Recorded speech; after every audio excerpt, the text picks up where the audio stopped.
I'm Glenn, City Valley Fishing Field Team, COAF Field Team, and this round we're talking a new change of pace thing that we did this past weekend. Intent was to go catch a new species, a Saugeye is what they call them, and well, a little look around, we found out there's a place up in Norman, Oklahoma, Lake Thunderbird, that gave us the opportunity to meet this challenge. And that said, it's a place we've never been to before, so we had some certain roadblocks that we had to overcome, as well as maybe some lessons learned that we took away. So the next time we go out there, well, maybe we might do better. Anyhow, as it looked out, we did what we normally do. We take a look at Google Earth, get an idea of the lay of the land, and maybe an idea where we want to focus on. And so in this case, we narrowed it down to the state park, Lake Thunderbird State Park. And so just a quick look around when we arrived there, got to know that there was a pier. Did notice it was very busy also. A lot of boats and traffic and whatnot, as well as jet skiers and lots of activity. So I guess it's a popular lake up over there near the Oklahoma City area. But that said, we did find also that, well, you got to pay for parking also. There's no state park entry fee, but you have to pay a daily fee. I think it was $10, or it was $10.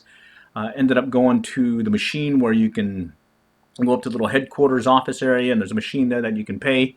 Additionally, you can also use, I think it's a phone text thing, and you can also pay that way. But we opted to go to the machine. While we were over there prepping for this, we thought we were going to do the kayak fishing method that we like the most, which is basically anchoring. And in fact, I did a little do-it-yourself anchor trolley video for some folks to take a look at and maybe get an idea of how we use an anchor trolley and how we set up for that and what we plan on doing over there at Lake Thunderbird.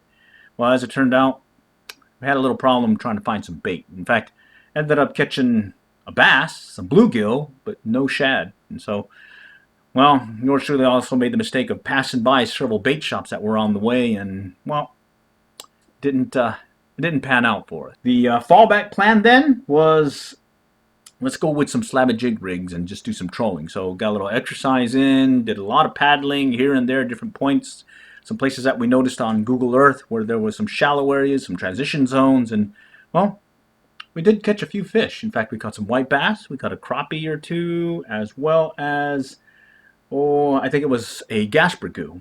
Yeah, a gaspergoo. And that allowed yours truly to go set up an anchor.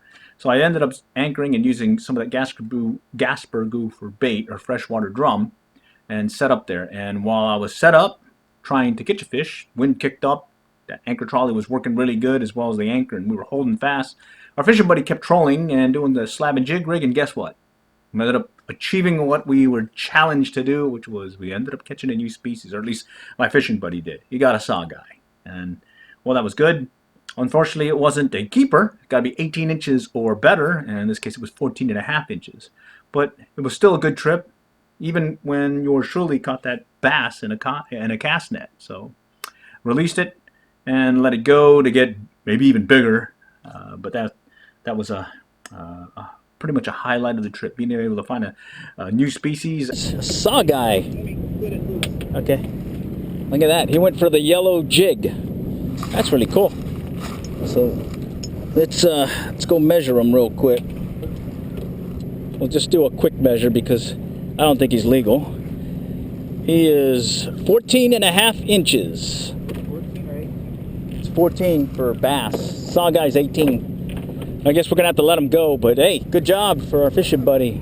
Species never caught by us before. From the field team. Future lesson learned things that we would take away from Lake Thunderbird is, well, we know that you have to pay a state park parking vehicle fee, so $10. That was good to know. The points that we went to were good to know as well, and they panned out. A lot of the transitions that we saw are expected, and structure is where we ended up getting those fish.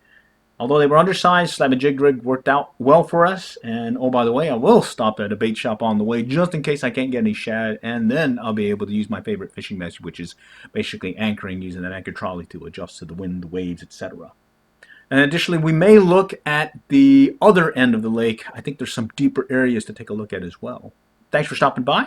Hopefully we'll check back later, because I'm sure we're going to be hitting Texoma here in the next few. Hopefully can learn to fish by our trials and errors. In this case, Texoma coming up next. All right, next time we'll catch you later. Good luck and good fishing. Dang. Yeah, I told you it was big. That's the first time I think I've even seen us catch a bass that big. It's been a while. Well, at least largemouth. That would have been fun to catch on a reel. Yeah, but can't keep them. Ah, it would have been fun to catch though. Yeah, would have. Here, get it. You got it on video? Yeah. Got it? Yeah. Right here.